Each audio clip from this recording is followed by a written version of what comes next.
Kabanata 1606 Ang pagkagising ng sinaunang Selyo. Nang ituon ni Zephyr ang kanyang pansin sa sinaunang templo. Biglang nagbago ang kanyang ekspresyon. Hindi lamang siya. Maging si Elderman ay natigilan din. Sa loob ng templo. Sunod-sunod na sumabog ang mga sinag ng liwanag na umabot hanggang sa kalangitan. Mistulang may halijing sumusuporta sa buong langit. Ngunit ang mas ikinagulat ni Zephyr ay ang mga aninong unti-unting lumitaw sa loob ng liwanag. Mga kaluluwang tila kalahating demonyo. Ngunit ang kanilang mga aura ay napakalakas. Para silang mga sinaunang Diyos. Biglang may naisip si Zephyr. Sila kaya ang bago pa niya matapos ang iniisip. ROOOAAR. Isang nakabibinging dagandong ang umalangaw-ngaw sa buong lugar. Lahat ay napalingon. Isang napakalaking kalahating demonyo ang biglang napahiyaw sa sakit. Si Mengo. Ang kanyang matipunong katawan ay walang tigil na nanginginig. Lalong lumalaki ang kanyang katawan habang unti-unting nagbabago ang kanyang anyo. Nag-alala ang buong angkan. Mengo. Anong nangyayari sa kanya? Ngunit si Zephyr ay may ibang napansin. Sa katawan ni Mengo. Unti-unting lumitaw ang mga sinaunang ron.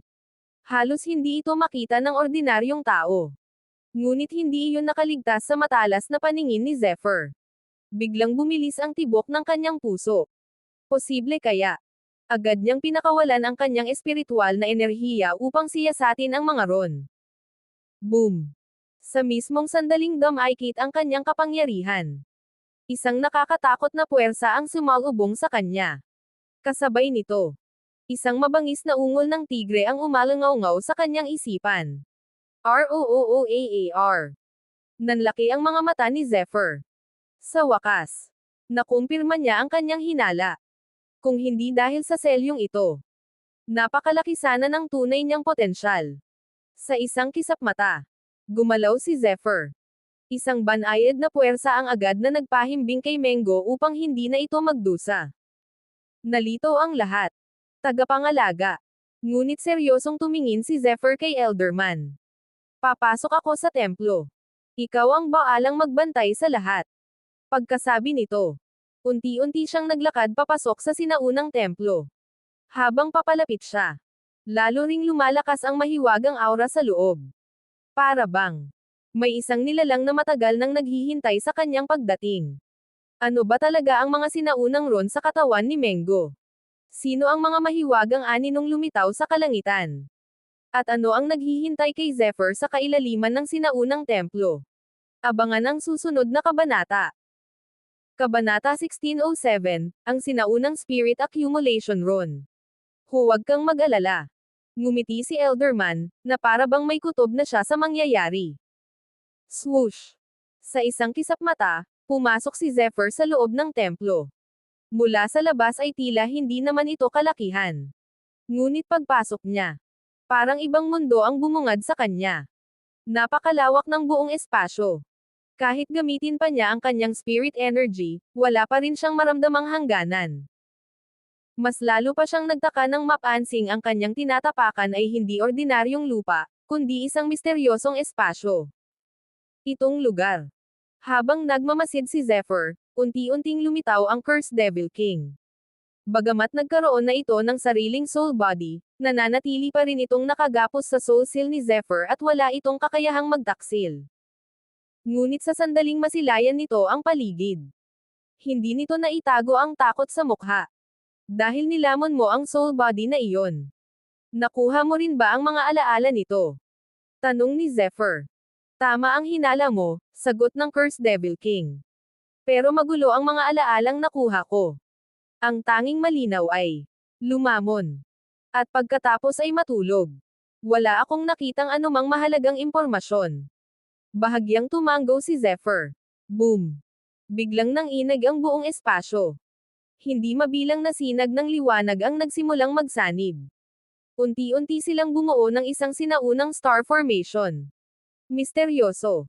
Napakalalim. At tila nagtataglay ng kapangyarihang lampas sa imahinasyon. Sa ibabaw nito ay lumilipad ang hindi mabilang na sinaunang ron. Ano? Ano yan? Napaatras ang Cursed Devil King. Kitang-kita ang matinding pagkabigla sa kanyang mukha. Samantalang si Zephyr, nanatiling nakatitig. Unti-unting lumawak ang kanyang mga mata. Hindi iyon simpleng pagkagulat, kundi matinding pananabik. Ito. Imposible. Kanina lamang ay iniisip pa niya kung paano matutulungan ang kalahating demonyong angkan. Ngunit ngayon, parang kusang ibinigay ng langit ang sagot. Sa harap niya ay nakalutang ang isang sinaunang mana. Spirit Accumulation Rune. Isang sinaunang rune na matagal nang nawala sa kasaysayan. Hindi ito ginagamit ng tao sa pakikipaglaban. Ngunit ito ang pinakamahalagang pamana ng kalahating demonyong angkan. Habang nakatitig dito si Zephyr, unti-unting sumili ang isang makahulugang ngiti sa kanyang mga labi. Ngayon, mayroon na akong paraan. At mukhang mas malalim pa sa inaakala ko ang lihim ng templong ito. Ngunit ang tanong, ano ba talaga ang tunay na pinagmulan ng Spirit Accumulation Rune? Bakit ito itinago sa templong ito sa loob ng napakahabang panahon? At ito na nga ba ang susi para mabago ang kapalaran ng buong kalahating demonyong angkan? Kabanata 1608, ang lihim ng Spirit Accumulation Rune. Hindi ako nagkakamali. Ang kakaibang kapangyarihang lumabas sa templo ay nagmula mismo sa Spirit Accumulation Rune. Kaya ganoon ang naging reaksyon ni Mengo. Malinaw na may malalim siyang koneksyon sa sinaunang rune na ito. Napatitig ang Cursed Devil King kay Zephyr. Spirit Accumulation Rune. Ano ba talaga iyon? Napangiti lamang si Zephyr. Habang tumatagal, lalo niyang napapatunayan na kahit ang isang sinaunang nilalang tulad ng Cursed Devil King ay hindi kayang pantayan ang kanyang kaalaman. Hehe. Malalaman mo rin sa tamang oras. Pagkatapos ay muli siyang nagsalita. Kung narito ang Spirit Accumulation Rune, ibig sabihin, narito rin ang Spirit Accumulation Stone. At kapag nakita ko iyon, mababago ko ang kapalaran ng buong kalahating demonyong angkan. Swoosh! Hindi na siya nag-aksaya pa ng oras. Parang kidlat na sumugod si Zephyr patungo sa rune. Ngunit ilang sandali ang lumipas. Hindi man lang siya nakalapit dito. Para bang habang sumusulong siya, lalo lamang itong lumalayo. Isa na namang space illusion. Mukhang malapit lang. Pero sa katotohanan, napakalayo. Agad niyang nakita ang lihim ng lugar. Buzz. Sa isang iglap, sumabog ang kanyang spirit energy. Humandar ang soul crystal sa kanyang katawan. Biglang nabiyak ang espasyo sa kanyang harapan. Lumitaw ang tunay na daan. Swoosh! Sa isang kisap mata, naglaho si Zephyr sa paningin. Naiwang mag-isa ang Cursed Devil King. Ano? Hindi man lang niya namalayang nawala si Zephyr. Nang mapansin niya ang siwang sa espasyo, napangisi siya. Sana makulong ka na riyan habang buhay. Ngunit hindi niya alam. Ang bawat hakbang ni Zephyr ay bahagi na ng kanyang plano. Makalipas ang ilang sandali, lumabas si Zephyr mula sa siwang ng espasyo. Sa kanyang harapan ay nakalutang ang isang napakalaking sinaunang porma sayon. Ang tunay na Spirit Accumulation Rune. At sa pinakasentro nito, may isang maliit na batong naglalabas ng sinaunang aura. Tahimik lamang itong nakalutang. Ngunit sapat ang presensya nito upang manginig ang buong espasyo. Nagliwanag ang mga mata ni Zephyr. Ito nga, ang Spirit Accumulation Stone. Ayon sa mga sinaunang tala, kapag isinama ang batong ito sa Spirit Accumulation Rune, mabubuo ang Spirit Accumulation Pool. Isang banal na lugar na kayang burahin ang lahat ng limitasyon ng kalahating demonyong angkan. At tuluyang gisingin ang tunay nilang talento. Ngunit ang tanong, ano ang mangyayari kapag tuluyang na-activate ni Zephyr ang Spirit Accumulation Pool? Madyay gising na ba ang tunay na kapangyarihan ng kalahating demonyong angkan? O may mas nakakatakot pang lihim na naghihintay sa loob ng sinaunang templong ito?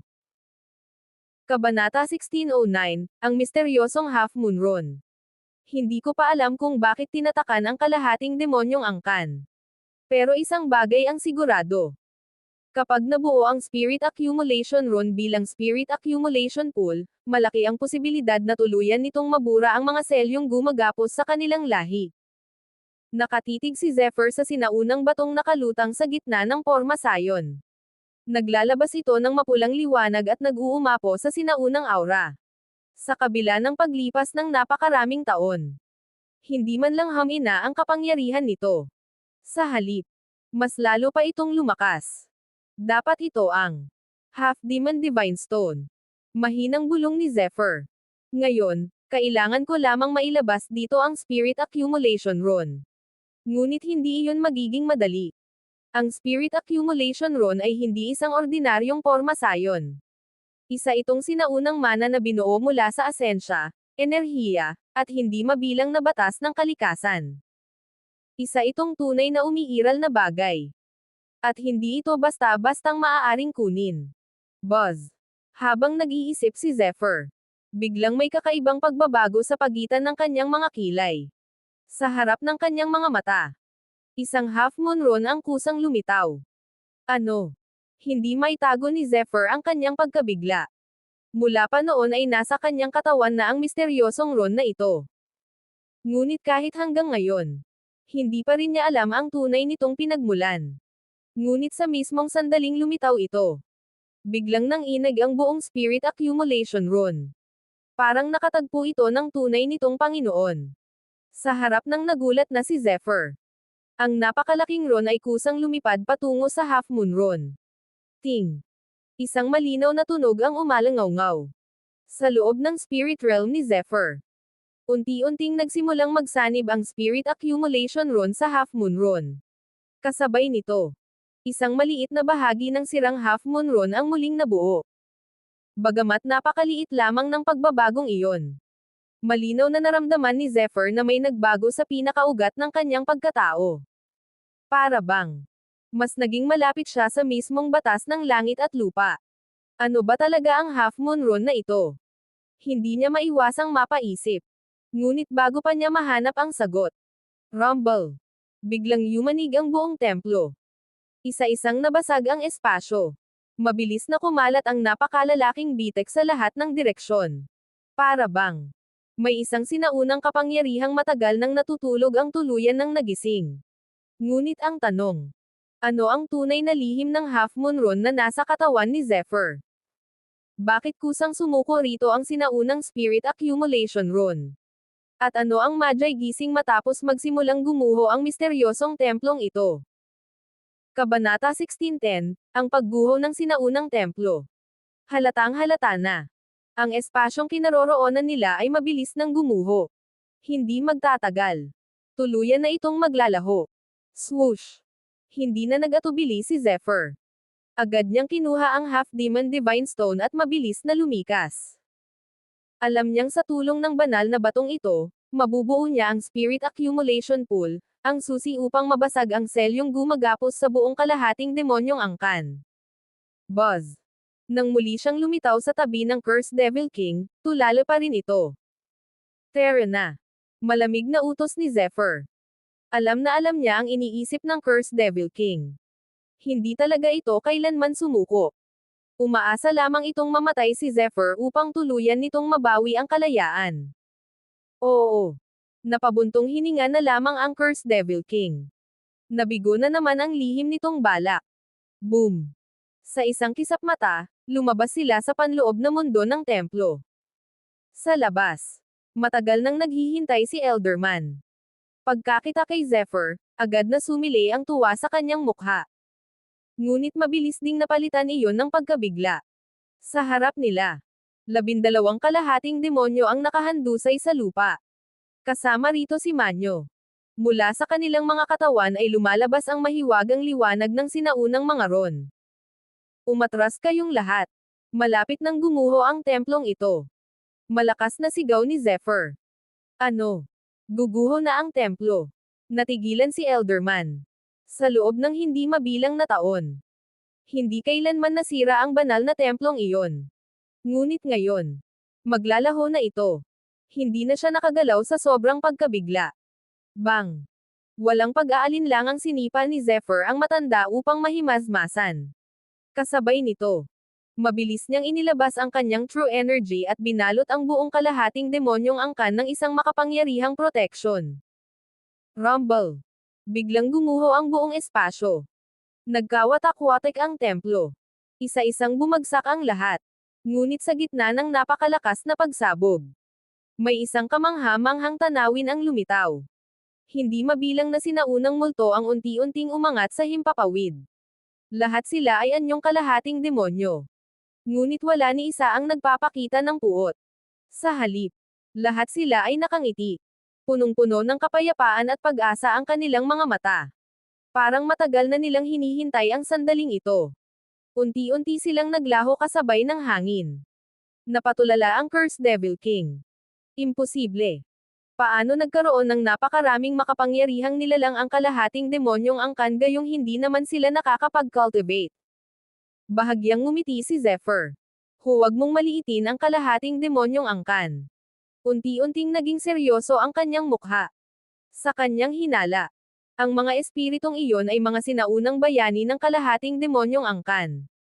At tila, may mas malaking lihim pa silang iniiwan bago tuluyang maglaho. Ngunit ang tanong, sino ba talaga ang mga sinaunang kalahating demonyong iyon? Bakit napakalalakas nila, gayong ang kanilang mga inapo ay isinilang na walang kakayahang mag-cultivate? At anong katotohanan ang mabubunyag matapos tuluyang gumuho ang sinaunang templo?